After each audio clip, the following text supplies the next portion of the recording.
su cita diaria crepuscular y nocturna en Teleimpacto, que es al final de la tarde y comenzando la noche. Y despidiendo el sol, que es el tercer nombre que tiene este programa. Ponga su caridad en buenas manos.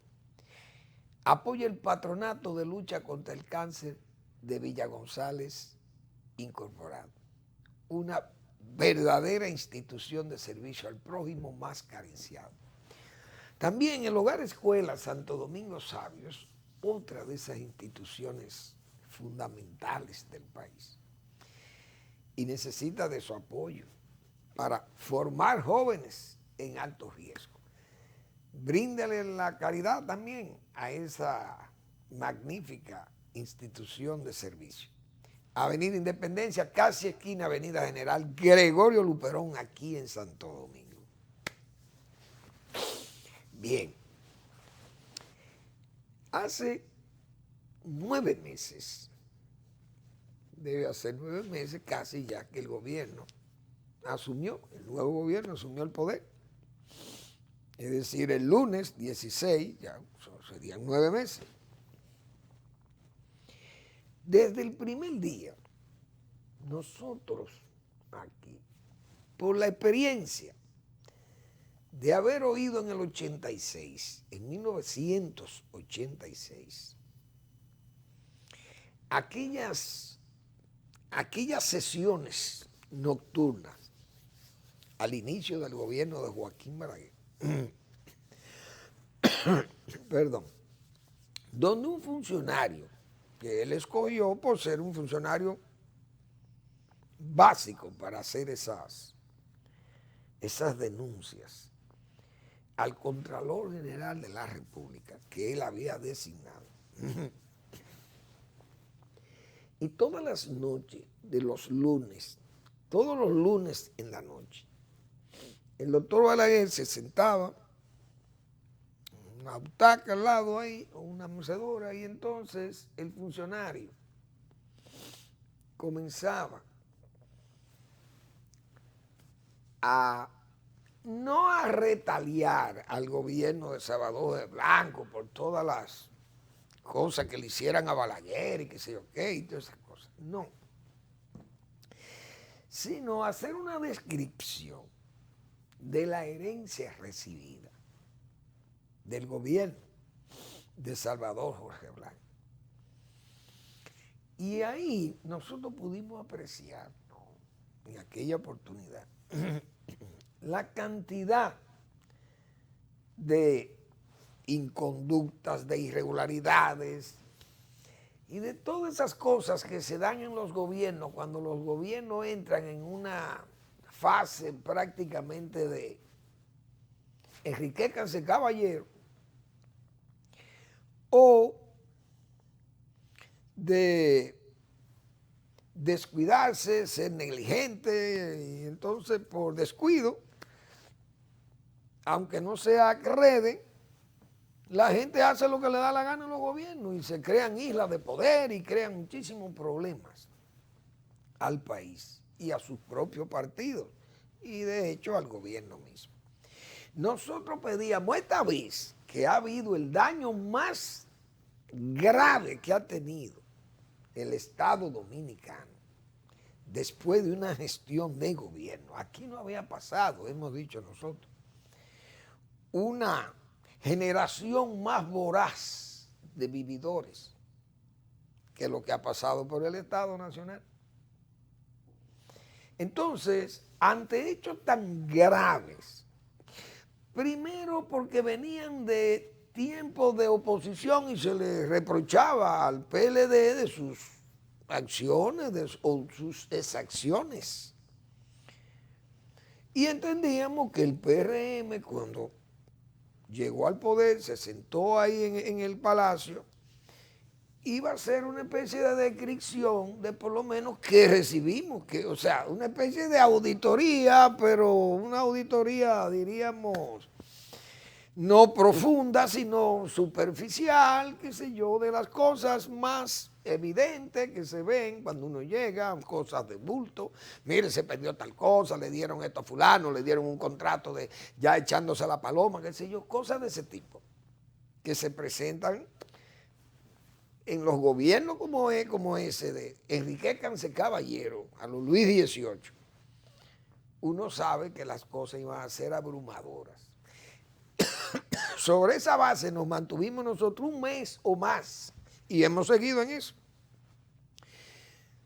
Que el gobierno por lo menos nos hiciera un relato de todas las instituciones que fueran diciéndonos qué encontraron, porque para mí, que tengo meses en esto, decía, pero es que me da sospecha que en la CAS, por ejemplo, 8 años, un director de la CAS, no, yo no tengo nada con el señor que estaba ahí, pero es que eran verdaderos caciques, cacicazgos.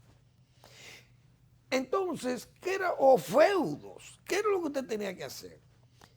Bueno, quitarnos la sospecha legítima que tenemos de que en un gobierno como ese, de laissez-faire, de dejar hacer, y enriquezcanse caballero, lo más probable es que se cometieran imprudencias, irregularidades, qué sé yo, cosas que dañan y que al mismo tiempo son sujetas de ser perseguidas penalmente o judicialmente. Pero no hemos oído nada. Es decir, en la CAS, 8 años, el anterior director que estuvo ahí fue un ejecutor limpio. No hay una hoja que tenga una objeción que hacerle. Pero si usted va por INAPA, usted va por el CEA, usted va por Agricultura, usted pasa por Obras Públicas, que se dijo tantas cosas del penco. Nunca ha habido ahí una denuncia de nada. Ni siquiera ahí no ha habido ni siquiera una denuncia de tipo concubinaria, qué sé yo, o de índole tabernera o de, qué sé yo, de todas esas cosas que se dan en las instituciones, donde los incumbentes se hacen dueños de aquello y creen que como son feudos, 8 años mandando, haciendo de todo, ahí cabe todo, como se dice, ahí caben hasta las amantes caben ahí, como se dice. Y ya lo vimos en Oizoe, y así pasa en muchísimas instituciones. Nada sabemos de tan grande que es el Estado, no sabemos lo que pasó, excepto por los juicios que se han iniciado ahí en la Procuraduría General de la República sobre la base de investigar el caso de los pulpos, el escándalo que se hizo con la Cámara de Cuentas, pero todavía no hay proceso abierto ahí, y este último del caso del Coral. Eso es lo único que tenemos. Pero a nivel de los ministerios y de esas direcciones generales, aduanas, por ejemplo, 8 años en aduanas, ahí no pasó nada. Entonces uno dice, bueno, pero si no pasó nada y no hay denuncia, pues entonces fue un gobierno ejemplar. Sin embargo, estos hechos dicen que no fue ejemplar el gobierno. Bien, ¿por qué hago esta introducción? Porque eso que dijo el señor ministro de Interior y Policía, el señor Jesús Vázquez, de todo el desorden administrativo, el manicomio administrativo, 210,000 pesos de combustible a la semana, una cosa de loco en ese ministerio, porque eso fue otro de los feudos. Pero no sabemos de más de 2,000 o 3,000 millones de pesos que se invirtieron en el famoso plan de regularización. Ustedes saben los escándalos que debe haber ahí. Pero entonces no se puede hacer auditoría con una Cámara de Cuentas como la que había, esa es otra. Es decir, ahora hay que comenzar a hacer esos experticios, si es que el gobierno está dispuesto a hacer esos experticios, porque si el gobierno se lleva de que no quiere intervenir en la justicia, pero el problema no es que usted intervenga en la justicia, el problema es que usted tiene que investigar qué es lo que hay ahí en esas instituciones y luego pasarla a la justicia. Eso no quiere decir que usted está persiguiendo judicialmente a nadie, porque si usted me nombra a mí administrador de aduanas, y si encuentra el nuevo incumbente, encuentra que yo hice muchísimos desórdenes financieros y administrativos y cosas de eso que son penables, juzgables. Entonces hay que acusar al gobierno de que hay una persecución política contra mí o contra el gobierno anterior. Porque eso es un deber de cualquier funcionario del Estado, es un deber que si usted encuentra irregularidades, lo más lógico es que usted la exponga, pero no es que la exponga nada más, no, sino que la documente y la lleve a donde tenga que llevarla, que si el presidente no lo quiere autorizar, eso es otra cosa. Pero que ustedes levanten eso y no. Quedaron algunos en algunas denuncias sueltas, bueno, en EDE. Ustedes saben lo que se habló de las EDEs y de la CDE. Fíjense que nada más salió así, diríamos, superficialmente, se ha dicho de los cuñados de Danilo Medina y los negocios que hacían en las EDEs. Pero de eso no se sabe más nada. Pero fueron denuncias, alegres, no eran alegres. Bien, entonces superficiales, sí, superficiales. Pero no hay nada concreto. Entonces, el señor Jesús Vázquez ha dicho que hay un laboratorio de balística, que eso está dudoso, pero es que así anda todo el Estado Nacional, todo el gobierno de Danilo Medina, que fue, como nosotros hemos dicho aquí, decíamos ayer, ese manejo oblicuo, decíamos nosotros ayer, eso creó toda una especie, eso arruinó, decíamos ayer, el edificio moral del país, del gobierno, del Estado. Ese modelo de ejecución presupuestaria a lo loco, repartiendo dinero. Es decir, si no surge un impasse, un cruce de palabras entre la señora encargada de las comunicaciones del gobierno y el anterior, si no surge eso, no investigamos aquello. Entonces, bueno, por un pique, vamos a hacer una auditoría en esta gestión del señor Rodríguez Marchena. Es que eso es de ley que tiene que hacerse, porque incluso hay una querella ahí que hemos dicho que por 1.400 millones de pesos que se pagaron en publicidad estatal. Eso, si él no sabe de eso, por lo menos que diga. Si él se enteró en el gobierno de que hubo eso. Él dijo que no conocía a Joao Santana. Raro que no le conociera. Pero vamos a darle el beneficio de que no lo conocía, que no conoció a ese caballero, que Danilo Medina lo conoció muy bien y hizo una apología de su capacidad como publicista del marketing político. Bueno, entonces, eso que dijo el señor Jesús Vázquez sobre el Ministerio de Interior, nos dice a nosotros, nos da la razón de que era necesario, y todavía entendemos, porque 9 meses después, cuando eso debió haberse hecho desde el principio. Es decir, esa escuela que fue Balaguer, todavía no la quieren asimilar. Esa escuela de Balaguer, mala fe, no, astucia, bueno, es probable que fuera astucia, pero no era liar la mala fe y la astucia, era liar la astucia, sí, y el patriotismo. La patria necesita que se le diga qué fue lo que encontró ahí, cuál fue la herencia que encontró este gobierno, no lo sabemos. Vamos a la pausa.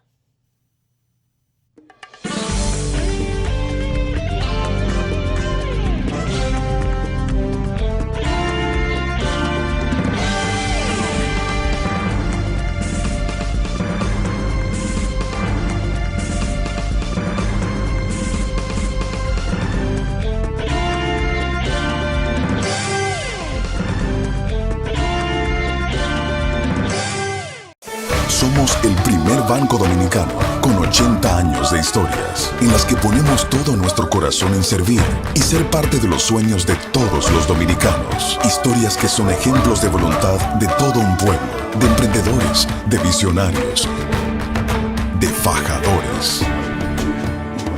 Historias de momentos donde nos levantamos, donde avanzamos, donde nos hacemos más productivos.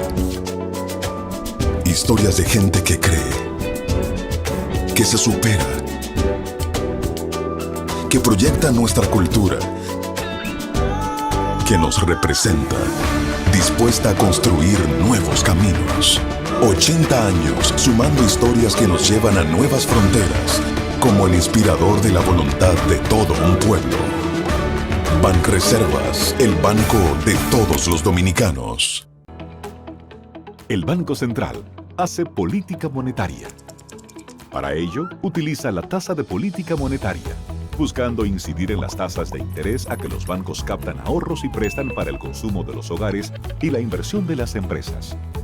El objetivo de la política monetaria es mantener la inflación en torno a una meta definida por el Banco Central, logrando la estabilidad de precios y contribuyendo a crear las condiciones para un crecimiento económico sostenido. Banco Central de la República Dominicana, por la estabilidad y el crecimiento. Hola, soy el ingeniero Torres y te voy a decir por qué no debes volar chichigua cerca de líneas eléctricas de alta tensión. Cuando la cola de la chichigua se enreda en el tendido eléctrico, provoca fallas que cortan el servicio de electricidad de tu casa y en el peor de los casos, recibes una descarga eléctrica directamente en tus manos. Para que volar chichigua siga siendo divertido, hazlo lejos de cualquier obstáculo que te la pueda encampanar, especialmente de las líneas eléctricas de alta tensión. Empresa de Transmisión Eléctrica Dominicana, ETED. En Idopril, velamos porque los derechos de seguridad laboral de los trabajadores sean respetados a través de la Ley 397-19, beneficiando así a más de 2 millones de empleados en el sector público y privado. Idopril, salud y seguridad laboral, responsabilidad de todos. Para más información, accede a nuestro portal web www.idopril.gov.do.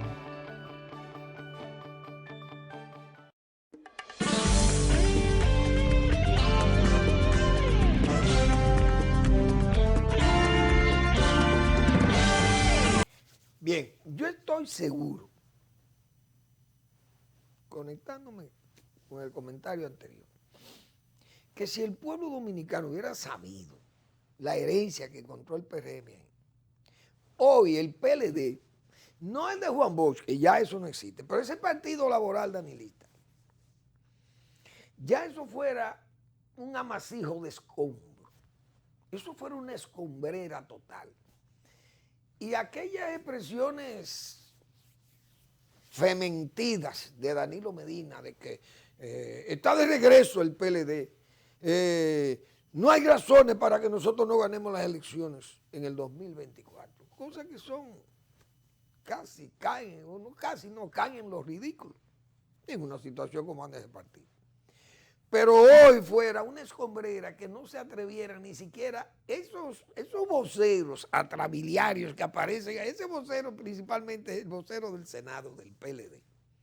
Ese señor que todavía hace reclamo y llaman y escriben y van a los programas de televisión y le hacen crítica al gobierno, que yo no, son críticas que uno prácticamente risibles, porque imagínense usted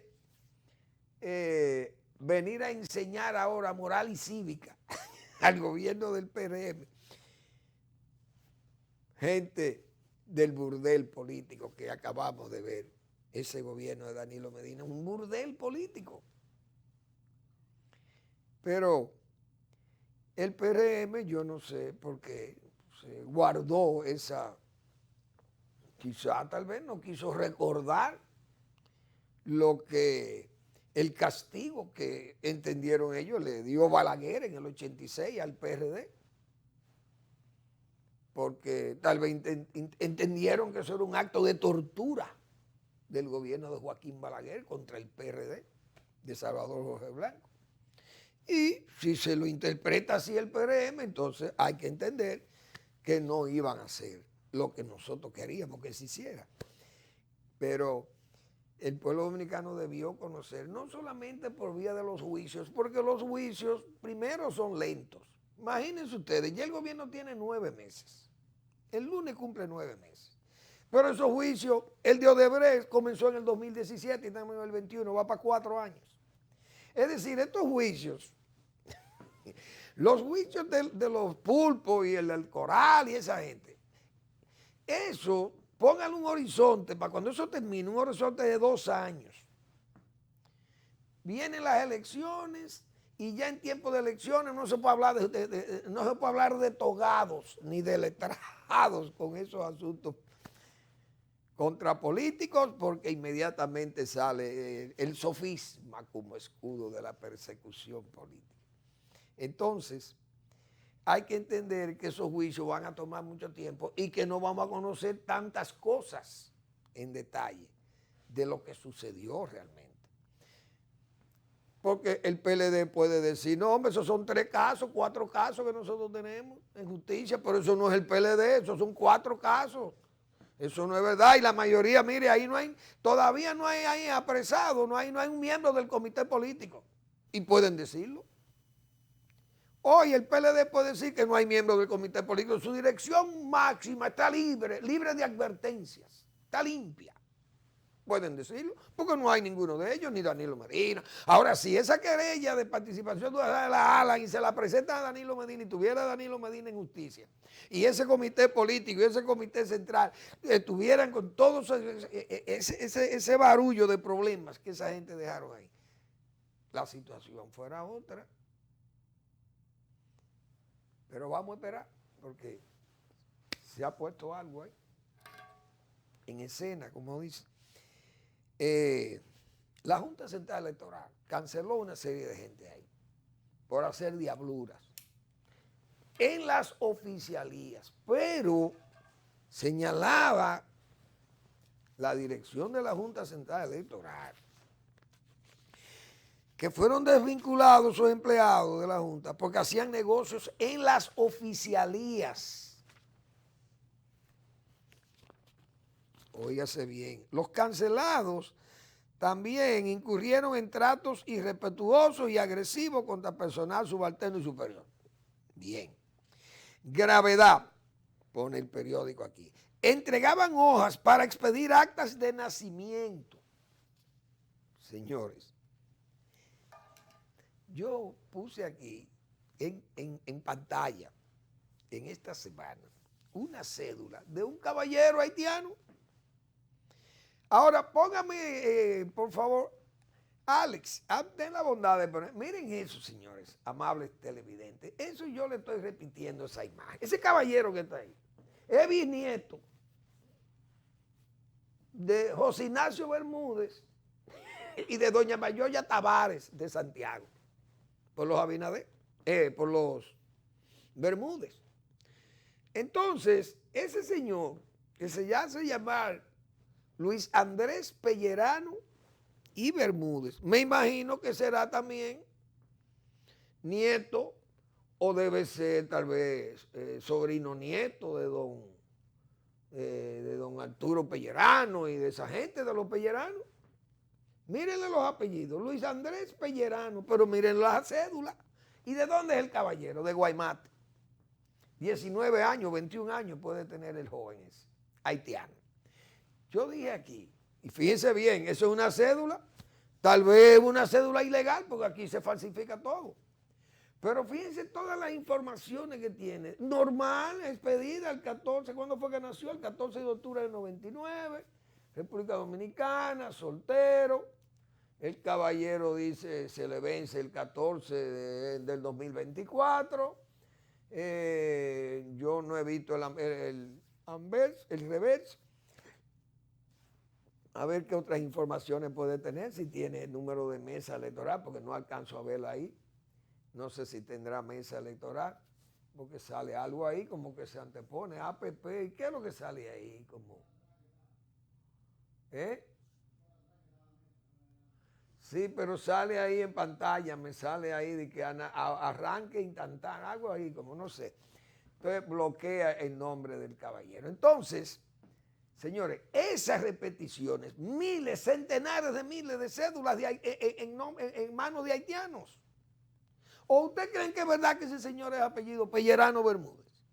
Luis Andrés, de Guaymate. Yo dije aquí en este programa, hace 11 años que arrancamos, Y hace muchos años, desde el 2012 o 2013, vengo diciendo que en La Romana, en una escuela de La Romana, de Guaymate, precisamente, ahí en Guaymate, ese es uno de ellos, pero me llegó la cédula, me llegó aquí. Ese es uno de ellos, de esos jóvenes que estudiaban en la escuela de Guaymate con nombres tan castellanizados como estos, siendo hijos de braceros haitianos que viven en los batalles de Central Romana, porque la escuelita está para darle servicio a los hijos de los batelleros o de los braceros, que ya se han quedado viviendo ahí, que muchos tal vez hacen labores agrícolas de deshiervo y cosas, porque ya la caña romana yo creo que la corta toda mecánicamente, casi la mayoría. Ya son pocos los braceros, el CEA ya apenas tiene un ingenio operando, que es el de Porvenir. 24, 25 mil toneladas de azúcar, pequeño. No muele gran, ya aquellos batalles del Consejo Estatal del Azúcar hoy son pueblos, quedados con que ciudadanos que todos se pusieron esos nombres y apellidos. Haitianos, pero entonces esos son los que salen los traidores locales, pidiendo papeles para todos, papeles para esos hijos nacidos de los braceros aquí. Ustedes saben lo que es la barbaridad que darle una nacionalidad dominicana a una persona que todo lo tiene falsificado. Esos documentos son todos falsificados. Y los padres tampoco tienen ningún documento. Entonces, ¿a quién le creo, como se dice? Pero la Junta Central Electoral ha dicho que ha cancelado gente. Cuando uno pensaba que ya esas eran cosas superadas en la Junta Central Electoral, que ya se habían superado esas deficiencias o todas esas irregularidades que tenían con ese registro civil. Pero fíjense bien, que se están cancelando esta gente por pedir actas de nacimiento falsas. Es decir, ese señor probablemente tenga una acta de nacimiento falsa y tiene una cédula dominicana y así se ingresa él en el ejército, ese señor. Y resulta que mañana, en 15 o 20 años, tenemos nosotros un jefe del Ejército Nacional que se llama Luis Andrés Pellerano Bermúdez, y la gente pensará que el señor es hijo de uno de los Bermúdez, uno de los Pelleranos, que tuvo unas relaciones amorosas con una negra por ahí haitiana o no haitiana, dominicana, bien oscura, pero aquí la gente se pone los apellidos que le dé la gana. Yo estoy esperando conseguir otra cédula de otro haitiano con el nombre de don Gianni Vicini, por ejemplo, que en paz descanse. Imagínense ustedes. Porque ellos se ponen los nombres de los amos. Yo sé que ahí en esos batalles de los Vicini, de San Pedro de Macorís, y donde estaba el ingenio Angelina, ahí deben haber muchos apellidos, igual que ahí en Baní, en la zona de Caey, donde estaba el ingenio Caey. Ahí deben haber muchos ciudadanos de apellido Vicini y Cabral y apellidos de todo eso, de los haitianos que se ponían los nombres que les daba la gana y le daban cédula bajo este pretexto, con estas irregularidades, pagando un dinero a un delincuente mal dominicano estacionado en los registros de la Junta Central Electoral pidiendo cédulas a haitianos. Un crimen contra el país. Y eso hay dominicanos que se hacen decir, se hacen llamar dominicanos, que abogan para que nosotros regularicemos y nacionalicemos todo eso, esas irregularidades, esa desgracia nacional que es. Pero, cuidado, los únicos culpables somos nosotros mismos. Porque el voto es un mecanismo para objetar esas cosas a quienes toleran eso y permiten eso, para castigarlo. Es decir, hoy tenemos un pequeño impasse con Haití por la construcción ilegal de un canal de riego que van a jalar el agua. Yo he dicho que van a tener que hacer un muro ahí, un dique derivador, porque el agua no va a subir, porque el desnivel siempre queda por debajo, el río va a quedar por debajo de donde está el canal. Yo no sé cómo ellos van a alar el agua, tal vez la alan lo succionan con una bomba, yo no sé si sería succionándola por debajo, un canal de llamada, qué sé yo, no sé, porque tendrían que abrir el río. Una especie de canal de llamada, bueno, y de ahí entonces van a bombear el agua. Pero si no, tienen que hacer un dique derivador.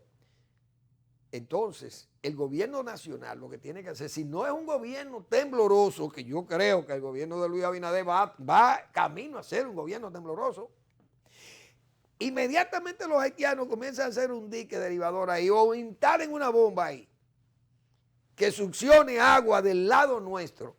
Eso hay que bombardearlo. Un bombardeo, mira un helicóptero, vaya un avión, mira, bombardeen eso ahí. Y quiten eso de ahí. Ahora que no me digan que es una arbitrariedad, porque hoy precisamente leí un artículo de Fabito Herrera, mi niño, que nos recuerda un hecho que muy bien que Fabito lo expresara, lo expusiera en su columna de hoy, del periódico Hoy. En 1901, muerto Lili, hay un gobierno provisional que es el de Juan Isidro Jiménez. Y Horacio Vázquez, que es de los matadores de Lili, es el ministro de Interior de Guerra y Marina, como se le llama. Y un señor, un terrateniente de la zona, ahí mismo, en un sitio que se llama Petiver, qué sé yo, Petibor, no sé, de la zona de ahí, de Haití. El hombre hizo un canal de riego, comenzó a hacer un canal de riego igual que esto, en 1901. ¿Y qué hizo la autoridad nacional? Para eso, ejemplo para este gobierno. Horacio Vázquez se desplazó en el vapor Independencia o Restauración, me imagino yo, uno de esos barcos que usaba Lili, y que era ya la armada nuestra, tenía esos barcos. Se desplazó con 1000 hombres a la frontera con Haití y reclamó que se parase eso. Y se tuvo que parar. Luego vino la intervención diplomática, pero hubo un gesto, como se dice, un gesto de raza. Hubo que decirle a Haití, mire, recuerden que en el 44 nosotros lo sacamos de aquí. A sablazo y a tiro lo sacamos de aquí, por el valor. Y ahora estamos dispuestos a sacarlo de ahí también. Horacio Vázquez, que no era cualquier cosa tampoco. Y entonces, hoy tenemos que tener esa misma disposición. Y si el gobierno no está dispuesto a ello, que nos lo diga temprano para saber lo que este pueblo va a hacer. Pero también vienen las elecciones. Ahí es que el voto, entonces, el voto debe pesar y convertirse en una arma, ¿cómo se dice? Una bomba de relojería para el que intente ir en contra de los intereses del votante. Y esos son intereses que le conciernen al votante. Defender la soberanía y la independencia nacional. El voto es un mecanismo de presión para eso. Vamos a ver qué dice. La Cancillería todavía no nos ha dicho nada. Metió una nota, de allá no le dicen nada, pero siguen trabajando ahí en el canal. Hay equipos pesados trabajando y haciendo todo. Vamos a esperar. Pero si no se actúa como se tiene que actuar y como se debe actuar, entonces estamos en presencia de un gobierno tembloroso. Vamos a la pausa.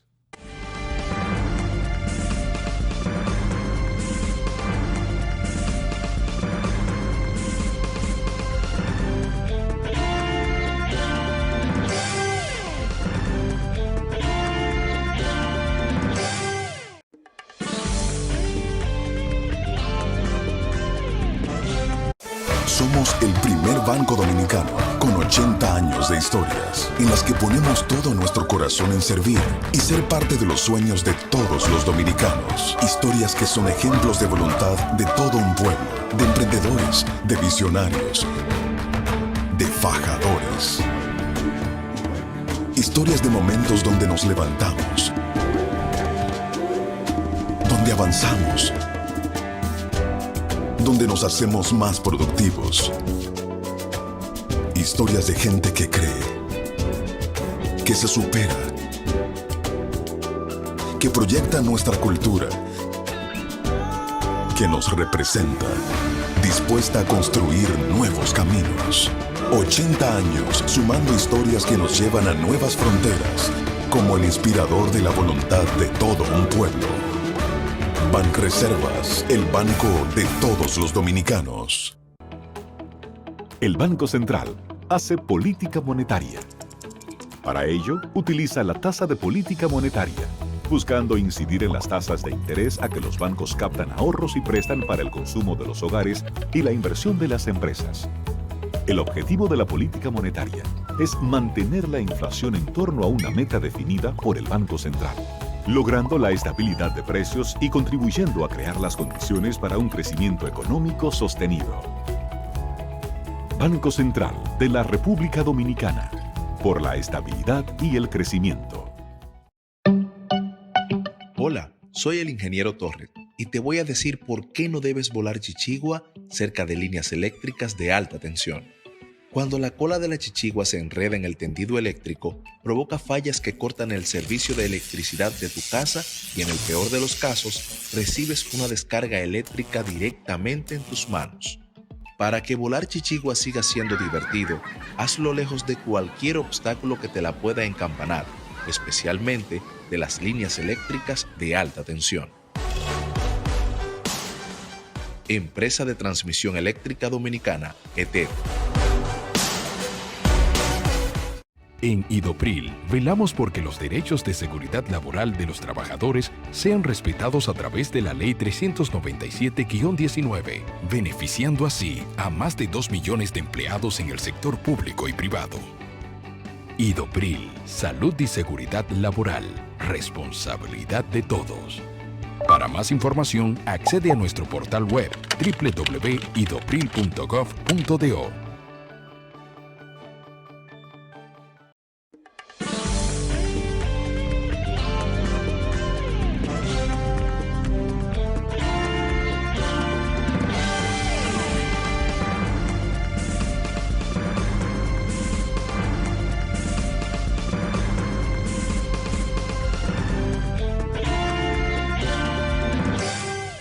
Bien, señores, ahí ustedes tienen una imagen de lo que es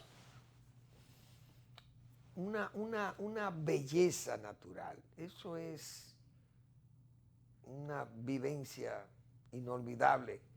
Quien pueda disfrutar de ese clima, de ese espacio, que es un espacio que invita a la reflexión, al buen juicio, a la poesía incluso.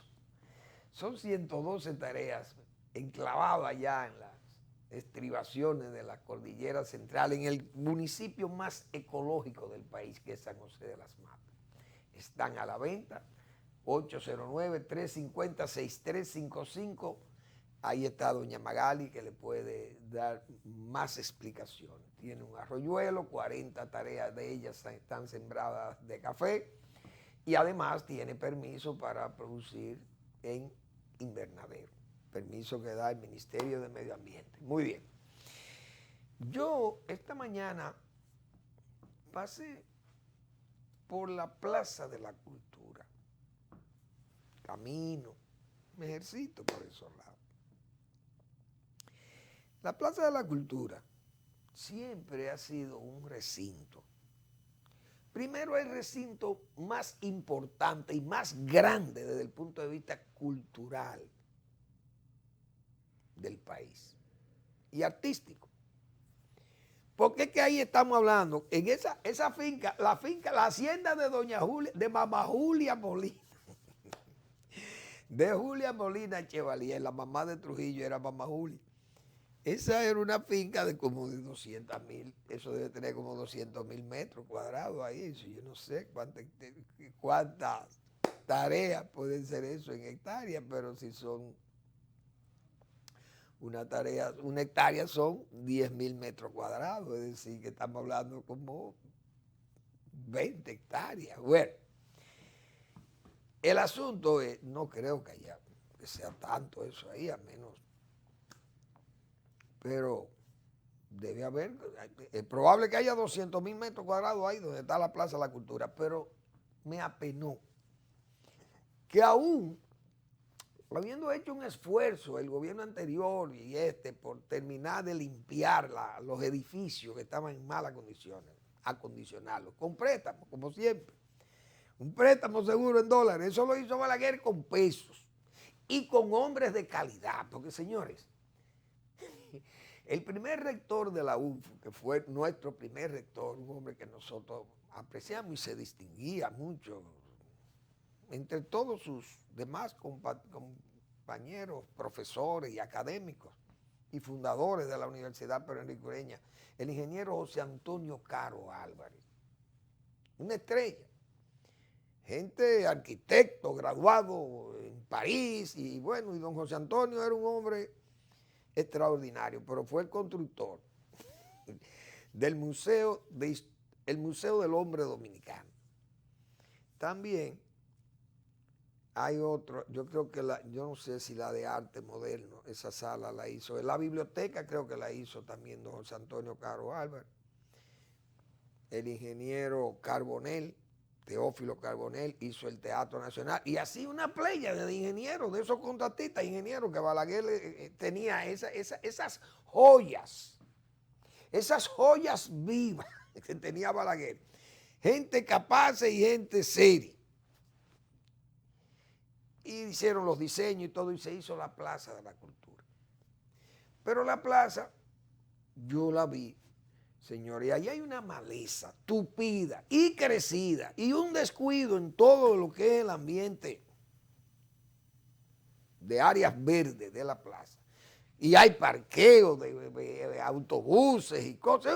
Eso es un desastre para mí. Pero ahí debe haber un gobernador que debe ganar 300 o 400 mil pesos de salario. Y todos los administradores de todos esos recintos culturales, el Museo del Hombre Dominicano, el Museo de Historia y Geografía, el Museo de Historia Natural, ¿cuál es más? La biblioteca, la cinemateca, el Teatro Nacional y la Galería de Arte Moderno. Esos son los principales centros que hay de cultura. Pero ¿quién atiende eso? Cada administrador de uno de estos recintos debe tener un salario de 200, 300 mil pesos también, porque así es que andamos. Es decir, ahí se pagan millones de pesos probablemente y no aparezcan 30 mil pesos para comprar una podadora eléctrica de esa para podar los árboles, las ramas que andan locas ahí, o una cortadora de césped y de maleza y cosas de eso, que se pueda adecuar a aquello. Eso es, para mí, es un descuido total. Ahí debe haber un gobernador y seguro que debe ser un desastre. Y yo pensando, señores, esas cosas cuando Balaguer, eso tenía su cuidado especial ahí. Que no se le dio crédito, y yo pienso que a Balaguer hay que darle crédito, porque ese terreno, con la influencia de los norteamericanos, eso hubiera quedado en manos de ¿quién? De la embajada americana. Eso lo hubieran convertido los americanos para hacer ahí un centro de toda la embajada. Ahí venía el MAC, ahí venía la CIA, ahí venía el FBI, la ID, ahí vendría, qué sé yo, todo iba a venir ahí. Iban a hacer una serie de recintos y eso lo hubiera ocupado la embajada americana. Si hubiera seguido un gobierno entreguista, antipatriótico, le hubiera entregado eso a la embajada americana como un anexo ahí. Porque ¿qué había ahí? La casa de Trujillo y la casa de Angelita, su hija, o de doña Ángela, y esa mujer debe tener como 80, casi 90 años. Entonces, fíjense si había un interés, pienso yo. ¿Dónde operó el Carol Morgan? En la casa de Angelita Trujillo. Balaguer, que sabía asociar, pienso yo, la astucia con su patriotismo. Balaguer dijo, no, déjame inventar la Plaza de la Cultura, Juan Pablo Duarte aquí. Pero al mismo tiempo, no le puedo decir a los americanos que yo no lo quiero ahí. Pero Balaguer, que era un hombre que tenía su forma de ser muy peculiar, yo me imagino que le quitó la posibilidad a los americanos de quedarse con esos terrenos donde está la Plaza de la Cultura. Eso lo hubiera tenido la embajada americana y hacen un campito de golf para sus diplomáticos. Hubieran hecho lo que le daba la gana. Yo no sé cómo el triunvirato no se lo entregó. ¿Cómo el triunvirato no le entregó eso a la embajada americana? Tal vez ellos no lo reclamaron, pero se lo hubieran entregado porque, repito, el Carol Morgan funcionó ahí. en la casa de Angelita. Pero Balaguer, que era un sabio, tumbó la casa de Trujillo y tumbó la de Angelita. Y entonces se hizo hoy ese tremendo centro cultural que es la Plaza de la Cultura. Pero hay un descuido ahí que la administradora, no sé, o el ministro de Cultura, que es el que tiene que ver con eso, que vayan y limpien eso. Pues yo no sé cómo está Bellas Artes. Voy a ir al recinto de Bellas Artes, porque la otra parte de cultura que está en el Parque Iberoamericano, el parquecito está limpio, porque el ayuntamiento se encarga de limpiarlo, el parque, y de organizarlo ahí. Pero esos son los 3 centros culturales más importantes del Ministerio de Cultura. Me imagino que también el Faro a Colón, pero ese Faro ha estado también, eso es a la deriva. Yo no sé si lo habrán arreglado, pero aquí las cosas son así. Lamentablemente pasan así. Ojalá a eso le pongan atención. Ay, Dios mío. Yo ayer decía, el peso político del liderazgo que tienen los políticos como ya terminados, políticos de experiencia como Leonel Fernández, por ejemplo.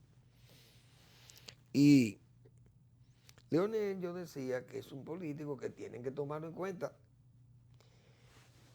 Leonel se ha desplazado a Santiago 3 días a juramentar gente y a conectar y a fortalecer su partido. Mientras eso sucede, el PLD está en un proceso de disolución, de escombrera. No está más dañado por las cosas que yo analicé al principio, por esa desidia, o esa, mejor dicho, esa dejadez que ha mostrado el gobierno, que no ha querido. Yo, por lo menos hoy, ayer Chu Vázquez, el ministro de Interior, bueno, pues explosionó, habló de las cosas, de las irregularidades. Imagínense eso multiplicado por todos esos ministerios y direcciones generales, eso sería el acabose para lo que queda del PLD, del Partido Laboral Danilita, repito, porque el PLD de Bombón no existe. Ahora, esa visita de Leonel a Santiago, me imagino que el propio alcalde de Santiago, que ha querido volar, porque aquí, en este país, o en estos países nuestros, a veces los pichones de las aves quisieran volar y hacen esfuerzos por volar, pero hasta que las alas, ese plumaje no se desarrolla, no pueden alzar el vuelo. Entonces las aves mayores ya que tienen su plumaje completo, extienden sus alas y vuelan. Los polluelos tienen que permanecer todavía fortaleciendo sus plumas. Pero aquí los políticos, de que ganan unas elecciones de un pueblo, se creen que ya son presidenciables.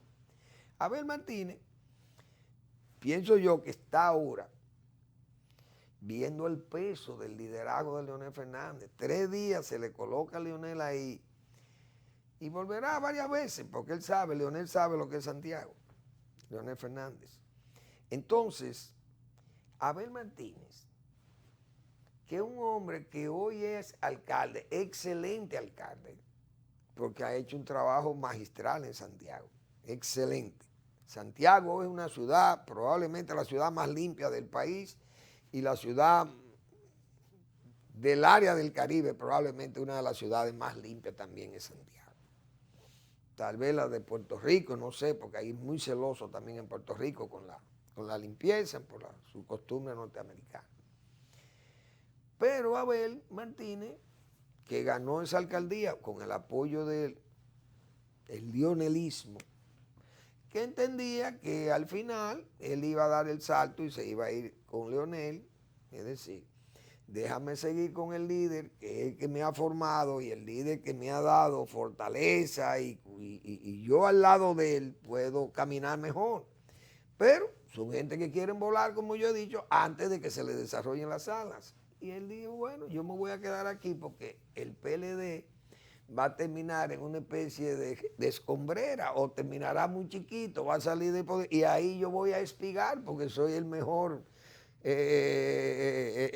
modelo que pueden tener para fines de escoger un candidato potable en ese partido. Pero es que ese partido, como está y como va a quedar, usted va a ser un candidato que lo que va a ser un esfuerzo fútil, inútil. Y es mejor que usted espere y se desarrolle ahí y no que quiera adelantarse, porque al final va a terminar frustrado. Yo pienso que el propio Abel Martínez, repito, ahora comprenderá o podrá ver con sus propios ojos, porque Leonel Fernández está asentado 3 días en su espacio, mejor dicho, ese es su centro de operaciones del señor Abel Martínez. Pero es que aquí la gente quiere volar antes de. Y entonces hay que saber esperar, señores. Peña Gómez, que fue un hombre tan extraordinario con ese liderazgo que levantó el doctor Peña Gómez, y Peña Gómez esperó mucho, esperó un tiempo para ser candidato, aún sabiendo que tenía un problema muy serio, el doctor Peña Gómez, no de falta de capacidad, sino el problema de tener esos liderazgos como el de Bosch y el de Balaguer, pero no solamente la fortaleza del liderazgo de esas dos personas, sino la importancia de esos dos líderes, conscientes, principalmente Balaguer, consciente de que el país, la República Dominicana, amenazada como estuvo o ha estado por fuerzas que han interpretado la fusión de las dos naciones como modelo de salvar aquella tragedia de Haití, pero provocándonos una tragedia a nosotros. Pero ¿qué pasa? Los mejores amigos del doctor Peña Gómez en ese momento entendían, extranjeros y además representativos de las naciones fusionistas o que intentan provocar esa fusión. El interés era de ellos. Bueno, si nosotros podemos estimular o llevar la buena idea de que el doctor Peña Gómez sea el presidente de la República Dominicana, porque tiene un liderazgo y tiene un partido que es una oligarquía de masa que lo apoya. Además, la oposición está dividida entre Balaguer y Bosch. Ahí no hay posibilidad de alianza.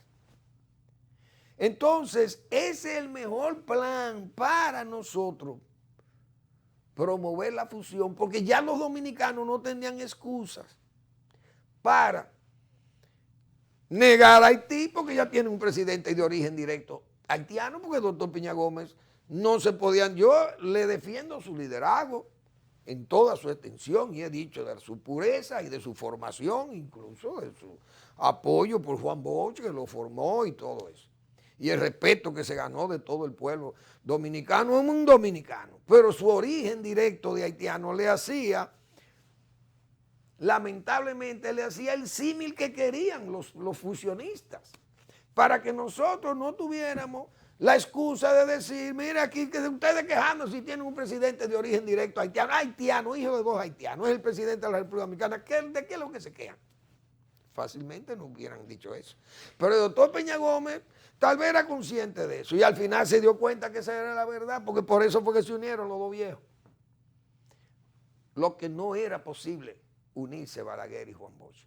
Pero para un proyecto como ese sí se unían, porque eran conscientes de lo que había. Y el doctor Peña Gómez tenía toda la vocación y todos los deseos y toda la fuerza para ser presidente de la República. Pero a veces hay cosas que usted tiene que sopesarlas y no se puede desesperar, porque el que se desespera en política termina muy mal. Esa es la pura verdad. Bien, señores, no dejen de leer el blog La Pregunta del doctor Marino Vinicio Castillo. El complot, un tumor latente. Es un trabajo realmente histórico y de buen pensamiento del doctor, una buena reflexión del doctor Marino Vinicio Castillo, de sus experiencias, sus vivencias. Léanlo por vía de Google.